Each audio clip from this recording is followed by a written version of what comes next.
ರಾಜಕಾರಣದಲ್ಲಿ ಅಪರೂಪದ ಬೆಳವಣಿಗೆ ಒಂದು ಆಗ್ಬಿಟ್ಟಿದೆ. ಸೊ ದಿಢೀರಂತೆ ಈ ಬೆಳವಣಿಗೆ ಆಗಿರೋದು ಶಾಕಿಂಗ್ ಅಂತಾನೂ ಕೂಡ ಅನ್ನಿಸ್ತಾ ಇದೆ. ಬಟ್ ಇದರ ಹಿಂದೆ ಏನಿದೆ ಅನ್ನೋದು ಪ್ರಶ್ನೆ ಇರೋದು. ಹಾಲಿ ಮಂತ್ರಿಯೇ ವಜಾ ಆಗಿರೋದು ಆಶ್ಚರ್ಯಕ್ಕೆ ಕಾರಣವಾಗ್ತಾ ಇದೆ. ಸೆಪ್ಟೆಂಬರ್ಗೆ ರಾಜ್ಯದಲ್ಲಿ ಕ್ರಾಂತಿ ಅಂತಿದ್ದ ಸಹಕಾರ ಸಚಿವ ಆಗಸ್ಟ್ನಲ್ಲೇ ಬಲಿಯಾಗ್ಬಿಟ್ಟಿದ್ದಾರೆ. ಸೆಪ್ಟೆಂಬರ್ಗೆ ಕ್ರಾಂತಿ ಆಗುತ್ತೆ ಅಂತ ಹೇಳಿದಂಥ ವ್ಯಕ್ತಿ ಇವರು. ಏನು ಕ್ರಾಂತಿ ರಾಜಣ್ಣ ಅವರೇ ಅಂತ ಕೇಳಿದಾಗ ನೋಡ್ತೀರಿ ಆಗುತ್ತೆ ಅಂದಿದ್ರು. ಬಟ್ ಅದು ಆಗಸ್ಟಲ್ಲೇ ಆಗುತ್ತೆ ಅನ್ನೋದು ಮತ್ತು ಅವರಿಂದಲೇ ಶುರು ಆಗುತ್ತೆ ಅನ್ನೋದು ನಿಜವಾಗ್ಲೂ ಕೂಡ ಯಾರಿಗೂ ಗೊತ್ತಿರಲಿಲ್ಲ. ಆದರೆ ಈ ಬೆಳವಣಿಗೆಯ ಹಿಂದೆ ಯಾರಿದ್ದಾರೆ, ಯಾತಕ್ಕಾಗಿ ಇದು, ಏನು ಉದ್ದೇಶ ಇಟ್ಕೊಂಡಿದ್ದಾರೆ, ಮುಂದಿನ ಬೆಳವಣಿಗೆ ಏನು ಎಲ್ಲವೂ ಕೂಡ ಪ್ರಶ್ನೆ. ಸಂಪುಟದಿಂದ ರಾಜಣ್ಣನನ್ನ ಡಿಸ್ಮಿಸ್ ಮಾಡಲಾಗಿದೆ. ಮೊದಲಿಗೆ ರಾಜೀನಾಮೆ ಅಂತ ಹೇಳಿದಾಗ ಇವ್ರು ಯಾಕೆ ರಾಜೀನಾಮೆ ಕೊಡ್ತಾ ಇದ್ದಾರೆ, ಯಾರ ಮೇಲೆ ಅಸಮಾಧಾನಕ್ಕೆ ರಾಜೀನಾಮೆ ಕೊಡ್ತಾ ಇದ್ದಾರೆ, ಏನಾಗಿದೆ ಅಂತ ರಾಜೀನಾಮೆ ಕೊಡ್ತಾ ಇದ್ದಾರೆ, ಇವರ ರಾಜೀನಾಮೆಯಿಂದ ಏನೇನಾಗ್ಬಿಡುತ್ತೆ ಅಂತ ಪ್ರಶ್ನೆಗಳಿತ್ತು. ಅದಾದ್ಮೇಲೆ ಕೆಲವು ಹೊತ್ತುಗಳಲ್ಲಿ ಇದು ರಾಜೀನಾಮೆ ಅಲ್ಲ ಡಿಸ್ಮಿಸ್ ಅನ್ನೋದು ಗೊತ್ತಾಯ್ತು. ಮತಗಳ್ಳತನ ಆರೋಪ ಮಾಡೋದಕ್ಕೆ ನಾಚಿಕೆ ಆಗಬೇಕು ಅಂತ ಹೇಳಿದ್ಕೆ ಮಂತ್ರಿ ತಲೆದಂಡ ಆಯ್ತಾ? ರಾಜೀನಾಮೆ ಕೊಡೋದಕ್ಕೆ ಮುಂದಾದ್ರೂ ತಿರಸ್ಕರಿಸಿ ವಜಾ ಮಾಡಿಸಿದ್ದ ಕಾಂಗ್ರೆಸ್ನ ವರಿಷ್ಠರು ಇವರೇ ರಾಜೀನಾಮೆ ಕೊಡೋಕೆ ಅಂತ ಮುಂದಾಗಿದ್ರು ಕೂಡ ತಿರಸ್ಕರಿಸಿ ವಜಾ ಮಾಡಿದ್ರು. ಬಟ್ ಈಗ ಸಡನ್ ಆಗಿ ಡಿಸ್ಮಿಸ್ ಮಾಡೋದಕ್ಕೆ, ತಲೆದಂಡ ಮಾಡೋದಕ್ಕೆ ಕಾರಣ ನಿಮ್ಗೆಲ್ಲ ನೆನಪಿರಬಹುದು, ಏನು 2 ದಿನದ ಹಿಂದೆ ರಾಹುಲ್ ಗಾಂಧಿ ಅವರು ಒಂದು ಗಂಭೀರವಾದಂಥ ಆರೋಪವನ್ನು ಮಾಡಿ ದೊಡ್ಡ ಮಟ್ಟದ ಹೋರಾಟ ಮಾಡ್ತಾ ಇದ್ದಾರೆ ಕಾಂಗ್ರೆಸ್ನವರು. ಇದನ್ನು ಬೇರೆ ಲೆವೆಲ್ಗೆ ತೆಗೆದುಕೊಂಡು ಹೋಗಬೇಕು ಅಂತ ಯೋಚಿಸ್ತಿದ್ದಾರೆ. ಅದು ಮತಗಳ್ಳತನ ಆಗ್ತಾ ಇದೆ ಅನ್ನೋದು ಆರೋಪ. ಇವರದೇ ಪಕ್ಷದ ನಾಯಕರು ಈ ಆರೋಪವನ್ನು ಮಾಡಿರುವುದು, ಕಾನೂನು ಹೋರಾಟಕ್ಕೆ ಮುಂದಾಗಿದ್ದಾರೆ. ನಾನು ಹೋರಾಟ ಮಾಡ್ತೀನಿ ಅಂತ ಬೀದಿಗಿಳಿದಿದ್ದಾರೆ, ಪ್ರತಿಭಟನೆ ಮಾಡ್ತಾ ಇದ್ದಾರೆ. ಇವ್ರು ಮಾತ್ರ ಮತಗಳ್ಳತನ ಆರೋಪ ಮಾಡೋದಕ್ಕೆ ನಾಚಿಕೆ ಆಗಬೇಕು ಅಂತ ಸ್ವಪಕ್ಷದವ್ರ ವಿರುದ್ಧವೇ ನಾಲಿಗೆ ಹರಿಬಿಟ್ಟಿದ್ರು. ಮತ್ತೆ ಇತ್ತೀಚೆಗೆ ರಾಜಣ್ಣನವರ ವೈಯಕ್ತಿಕವಾದಂಥ ವರ್ಚಸ್ಸನ್ನು ನಾವು ನೋಡ್ತಾ ಹೋದಾಗ ಸಾಕಷ್ಟು ಮಾತಾಡ್ತಾ ಇದ್ರು, ಏಕವಚನದಲ್ಲಿ ಮಾತಾಡ್ತಾ ಇದ್ರು, ಬಾಯಿಗೆ ಬಂದಂಗೆ ಮಾತಾಡ್ತಾ ಇದ್ರು, ಪಕ್ಷದ ವಿರುದ್ಧವೇ ಮಾತಾಡ್ತಾ ಇದ್ರು, ಪಕ್ಷದಲ್ಲಿ ಇರೋರ ವಿರುದ್ಧವೇ ಮಾತಾಡ್ತಾ ಇದ್ರು, ಸರ್ಕಾರ ಪತನವೇ ಆಗುತ್ತೆ ಅಂತ ಇವರೇ ಮಾತಾಡ್ತಾ ಇದ್ರು. ಹಾಗಾಗಿ ಸ್ವಲ್ಪ ಸರ್ಕಾರಕ್ಕೆ ಇದು ಇರಿಸು ಮುರುಸುನೂ ಆಗ್ತಾ ಇತ್ತು, ಸಮಸ್ಯೆನೂ ಆಗ್ತಾ ಇತ್ತು.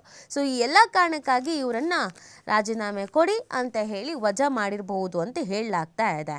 ತಮ್ಮ ಸಡಿಲ ಹೇಳಿಕೆಗಳಿಂದ ವಿವಾದಗಳ ಸರಮಾಲೆಯನ್ನು ಸೃಷ್ಟಿಸಿದ್ದ ಸಹಕಾರ ಸಚಿವ KN ರಾಜಣ್ಣ ಅವರನ್ನ ಕ್ಷಿಪ್ರ ರಾಜಕೀಯ ಬೆಳವಣಿಗೆ ಒಂದರಲ್ಲಿ ಮುಖ್ಯಮಂತ್ರಿ ಸಿದ್ದರಾಮಯ್ಯ ಅವರು ಹೈಕಮಾಂಡ್ ಅಣತಿಯ ಮೇರೆಗೆ ಸಂಪುಟದಿಂದ ವಜಾ ಮಾಡಿದ್ದಾರೆ. ಹಾಲಿ ಸಚಿವರು ರಾಜೀನಾಮೆ ನೀಡುವುದು ನಡೆಯುವ ಬೆಳವಣಿಗೆಯಾದರೂ ಕೂಡ ಸಂಪುಟದಿಂದ ಮಂತ್ರಿಯನ್ನೇ ವಜಾಗೊಳಿಸುವುದು ಅತ್ಯಂತ ಅಪರೂಪ. ಇತ್ತೀಚಿನ ದಶಕಗಳಲ್ಲಿ ಇದನ್ನು ರಾಜ್ಯ ಕಂಡಿಲ್ಲ.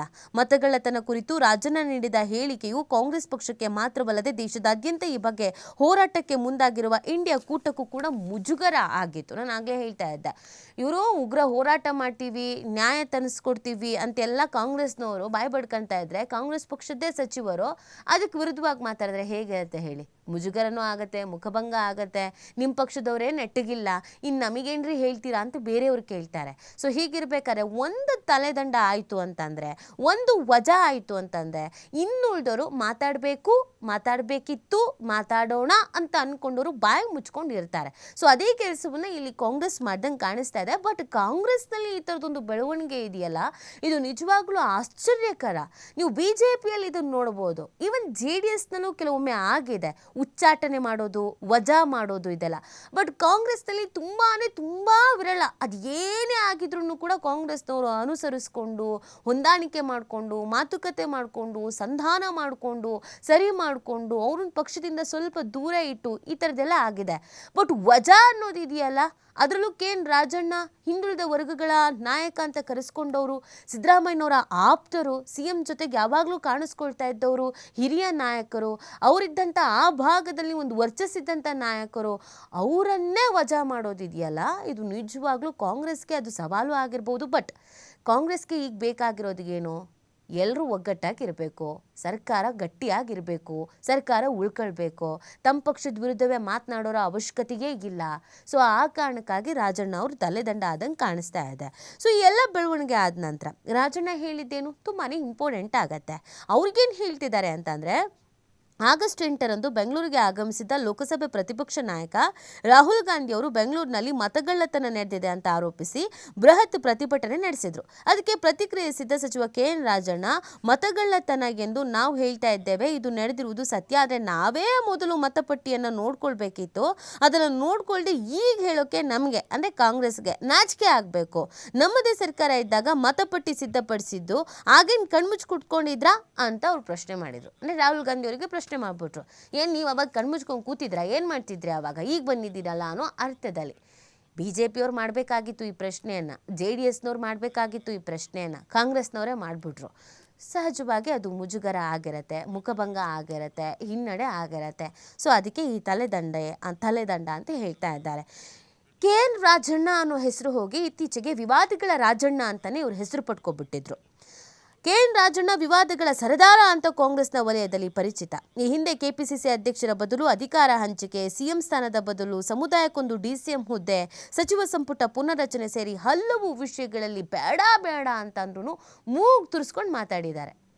ಎಲ್ರಿಗೂ ಒಂದೊಂದು DCM ಸ್ಥಾನ ಕೊಡಿ ಅಂತ ಕೇಳಿದವರು ಇವರೇ, ಸಚಿವ ಸಂಪುಟ ವಿಸ್ತರಣೆ ಅಂತ ಅಂದಾಗ ಬಂದವರು ಇವರೇನೆ, ಕೆಲವು ಸಚಿವರನ್ನು ಕೈಬಿಡಿ ಅಂತ ಹೇಳಿದಾಗ ಮುನ್ನೆಲೆಗೆ ಬಂದವರು ಇವರೇ, CM ಬದಲಾವಣೆ ಆಗಬೇಕು ಅಂತ ಅಂದಾಗ ಮುನ್ನೆಲೆಗೆ ಬಂದವರು ಇವರೇ, ಇದ್ರ ಮಧ್ಯದಲ್ಲಿ ಹನಿ ಟ್ರ್ಯಾಪು ಇನ್ನೊಂದು ಮತ್ತೊಂದು ಅಂತ ಮಧ್ಯದಲ್ಲಿ ಬಂದವರು ಇವರೇನೆ. ಸಾಕಷ್ಟು ರೀತಿಯಾದಂಥ ಹೈಡ್ರಾಮಗಳ ಆಗಿದೆ.